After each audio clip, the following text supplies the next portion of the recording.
Well, hello, Freddy Cruz. Hello there. Thank you for having me on your podcast. Thank you so much for hosting me in your amazing, amazing studio. Oh, thank you for the invite. You know, I always wanted to do this kind of video for people who have the story and want to make an impact in the world, but then they start doing things, writing books and speaking and stuff like that. And then they say, you know what? I heard that it would be a great idea for me on a podcast. Or they say, it's very popular for me to do a podcast and I'll get more people and I'll make my own stage. And we know there's so much of advice out there. And funny thing is, when I started my business and I was getting myself into podcasting and participating in other people's podcasts as a guest, there was so much of advice that actually was kind of like contradicting itself. Oh, yes, the gurus. Ignore the gurus on LinkedIn. Ignore the gurus on LinkedIn. So I thought, you know what? I know this amazing guru, Freddy Cruz, who, when I told my friends that I will be interviewing you and participating in your events and, whatever you invite me to come, they're like, what? You mean Freddy Cruz, the one? Yeah, everybody knows you like a radio guy. And now you're like, oh, he has a podcast? Yeah, the podcast name is Speke Podcasting. So check it out, guys. And I want to dive right into it. Should someone speak podcasting? No, not everybody should have a podcast. Now, I used to think that everybody should have a podcast, but I no longer believe that, and here's why. I think that if somebody wants to launch a show and with the expectation that they're going to get monetized from day number one, or that they're going to have 1 million downloads or 1 billion views within the first month, then we need to slow down and really rethink why it is they want to have a podcast. Because the reality is, sure, you could be fully monetized before you ever launch. Sure, you could get 100,000 downloads on your first episode. Sure, you could get 1 billion YouTube channel views and become fully monetized in less than a month. However, that's not the case for most people. For the vast majority of people who have a podcast, who have a YouTube channel, I believe the stat, and you can confirm or reject the stat, but I had seen something to the effect of 50% of YouTube channels don't have but 100 subscribers or less. So that kind of gives you an idea of just what people who are writing stories or who have a story that they want to share with the world via YouTube or an audio first podcast. That kind of gives you an idea of what these people are up against. And so that's why I don't think that everybody should have a show. Now, who should have a show, Lolita? Somebody who has written a book and you're coaching people on how to get their story out in the world via the written word. If they want to have a podcast and make it an arm of their brand, of their personal brand, then I think it would make sense to have a limited run podcast series of maybe 12 to 15, possibly 20 episodes. Decide, well, you know what? I don't have the budget or even the bandwidth to have a YouTube channel. You have an amazing YouTube channel. This is what you do, though. And so if somebody is, let's just say we're in Texas. Let's say there's a barbecue chef who comes to you and wants to write his own book, but not just a cookbook, a story about how he grew up in an immigrant family, and he wants to really get his story out there because he wants to inspire the next generation of chefs in Houston, right?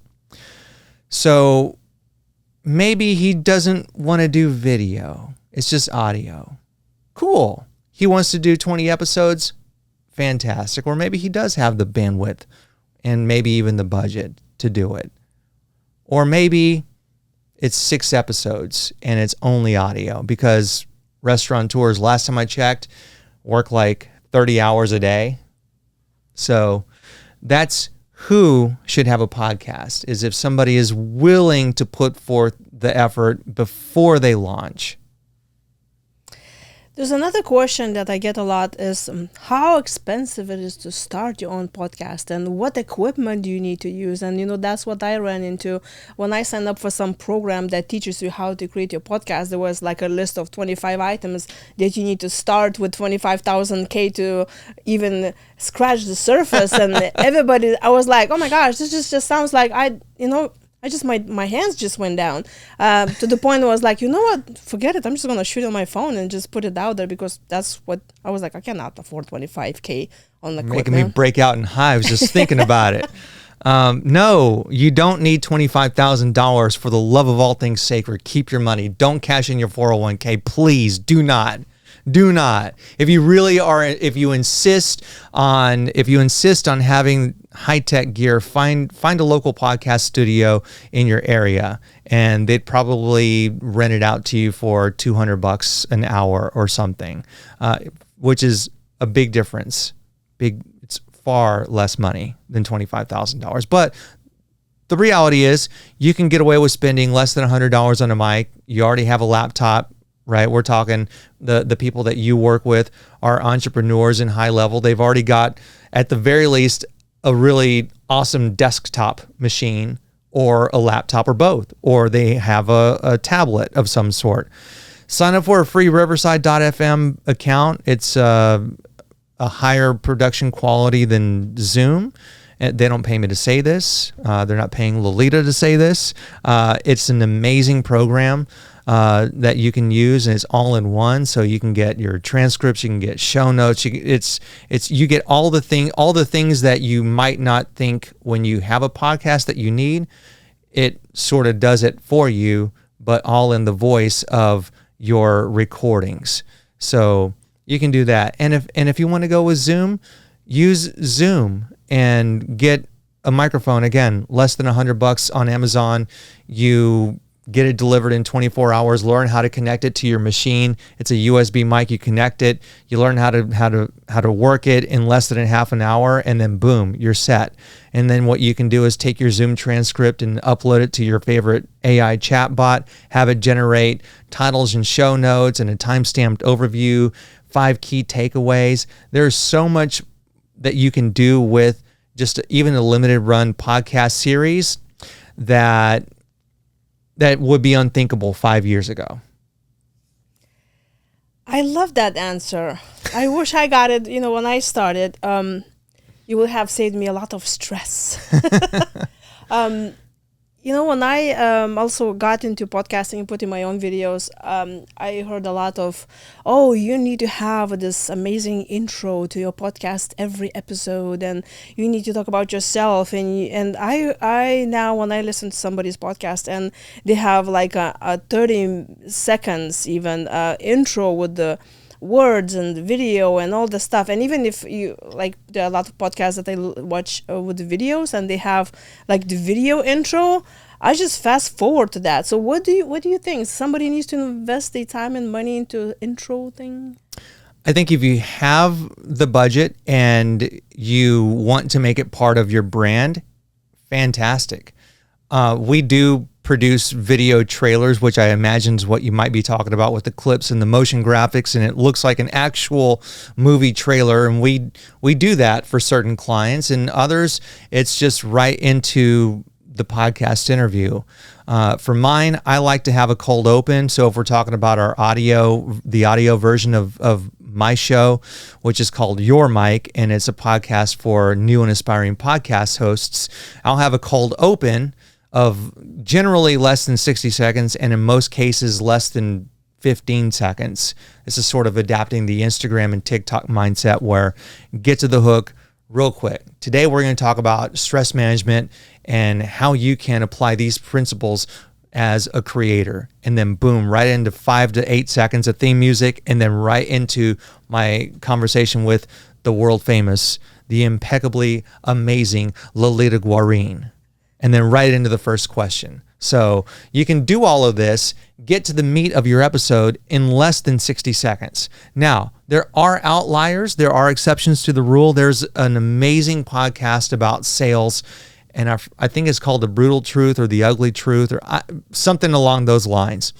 The cover art is like a boxing glove, but this guy does 8 to 10 minute cold opens.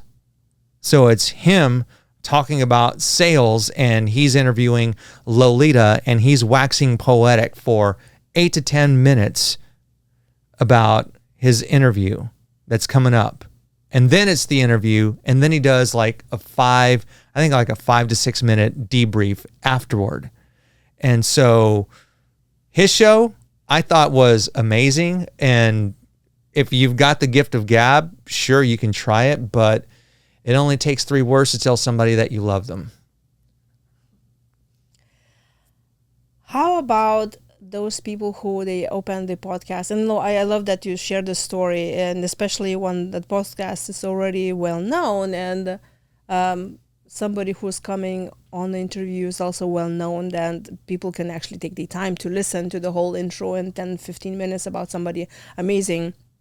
But what about the podcast is just somebody just starting and they inviting somebody, not Oprah, on the podcast, and nobody knows about that person, nobody knows the podcast.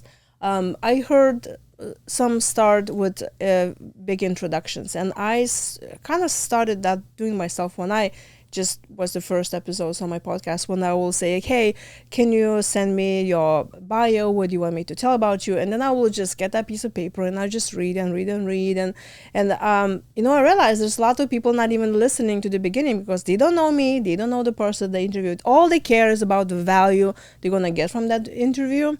So what would you say, how much of the introduction of someone that nobody knows I should do on my podcast? It's all in the framing. So I could, going back to the interview that you and I had, which I thoroughly enjoyed talking with you on my show, it could be something like, best-selling author and stress management coach is going to teach you, the creator, how to beat stress when you are recording videos or whatever. And that wasn't the specific example that I gave during that episode, so I'm just kind of thinking of it off the top of my head. So that's how you would frame that. As opposed to, today we're going to talk to Lolita Guarin. She is a 5-time best-selling author, and she is going to talk to you about stress management. Lolita moved to the United States back in the day, and so you think of, like, you compare that with the example that I just gave, and which one are you most likely to not scroll through or even skip to a different podcast? Yeah, that totally makes sense. I hear a lot of opinions about that. If someone has a podcast, they need to put that podcast on as many platforms as possible. When you say platforms, do you mean social media, or do you mean Amazon versus Spotify versus iHeart?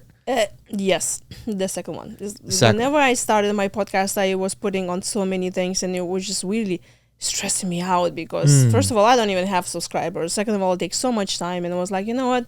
Forget it. When I did just ask people that work with me and where I get my clients and things like that, I realized a lot of my peeps are just hanging on the YouTube and watching videos. So I really shut down a lot of those platforms that I had my podcasts there just to save me time and money and the stress. What do you recommend? Yeah, so you're talking about your podcast as an RSS feed, which transmits, and RSS stands for Real Simple Syndication. So you're syndicating your show. An RSS feed, when you look at it, it's a long link, and it's essentially your show's social security number. So you do not have a podcast if you do not have an RSS feed link. Like, you can literally not be on Apple or Spotify or iHeart without it. You need it, which means you need a hosting site. So think of a hosting site as GoDaddy, which would host, lolitaguarin.com or Google Domains. So there are different companies that offer hosting services that you can subscribe to. There's the one that I use for enterprise purposes, Omni Studio. As an indie, you might want to go with Libsyn. You might want to go with Buzzsprout. RSS.com is another one. And so with these hosting sites, you quite literally copy and paste and then agree to the terms of service that you're not going to, engage in unlawful activity or sell adult services or whatever the terms are, engage in hate speech. Scroll through the terms, accept the terms, and then boom, you're syndicated on Apple, iHeart, Spotify, Amazon, GeoSavin and all the other podcast apps. A lot of the other sort of third-party ones. So there's Good Pods and like Podchaser, and we got someone behind the scenes saying another one. 5 minutes left. But you've got these third-party listening apps that feed from Apple. And so the short answer, yes, you should be all over the place. And you can find a podcast hosting site that will that'll host it for free. That means you have a limited number of episodes. Generally, the free service is like you're not using that much data. Now, if you're going to release episodes twice a week and it's ongoing as opposed to seasonal, then yeah, you'll need to go up to a paid tier. But the technology is so inexpensive now that you can get away with doing it for probably less than $20. So if someone, a month. Oh, I thought it was all year. Or an hour, right? But if someone wants to just get the message out, they just not really shooting for very long podcasts and getting sponsors and things like that, they just can go on YouTube like I did. I mean, you could only do YouTube if that's what you want to do. And if you're not too concerned with reaching a wider audience, I think that the more at bats you get and the more potential ears you get, or eyes and ears, Spotify is now doing video as well. It just makes the most sense to have your RSS feed all over the place. In fact, I'll give you a number that sort of defends why you should be on all the platforms, and then one why you're okay with only YouTube. So you want to be all over the place because obviously Apple and Spotify, iHeart, Odyssey, all the listening apps, it gives you more opportunities to get featured for discoverability, especially with AIO, so SEO, but artificial intelligence.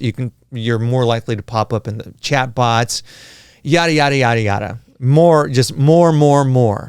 Spotify, if you're recording video podcasts, an increasing number of podcast consumers are watching videos on Spotify.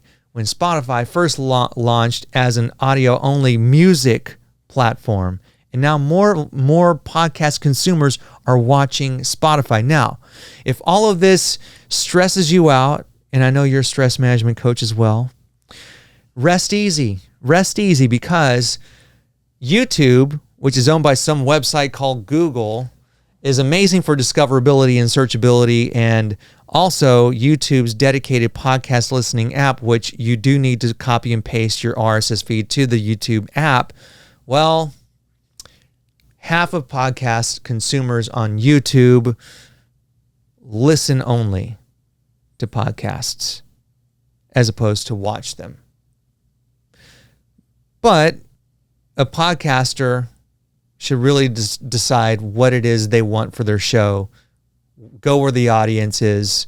The audience wants what the audience wants. And so if you've got potential listeners that are consuming podcast content on Apple and Spotify or even iHeart or on a third-party listening app, then I think it would behoove you to be as wide as possible and all over the place. But if you know that your tribe is only on YouTube, then stick with YouTube, and if it ain't broke, don't fix it. Got it. Now, the last question for you. All right. Who is a perfect guest on your show? The perfect guest on your show would not be using AirPods, would be in a small carpeted room, would have a less than $50 mic that they can get off of Amazon, so that they're not using their computer's default audio. They would come at least somewhat prepared. They would know who the audience is that they're going to be talking to, and they would not be trying to hard sell all the time. Well, I just love all that you explain, and I even learn myself what to do and what not to do. But the fun part is that for those who are all stressing out and like, but I still want to have a podcast and I just don't know how to do this, then the great news is they can hire you and you can do all for them. Absolutely. For $1 million. No, I'm just kidding. Well, thank you. Thank you so much, Freddy, for your time and all that you gave here today. Hey, thank you for being a friend. Really appreciate this.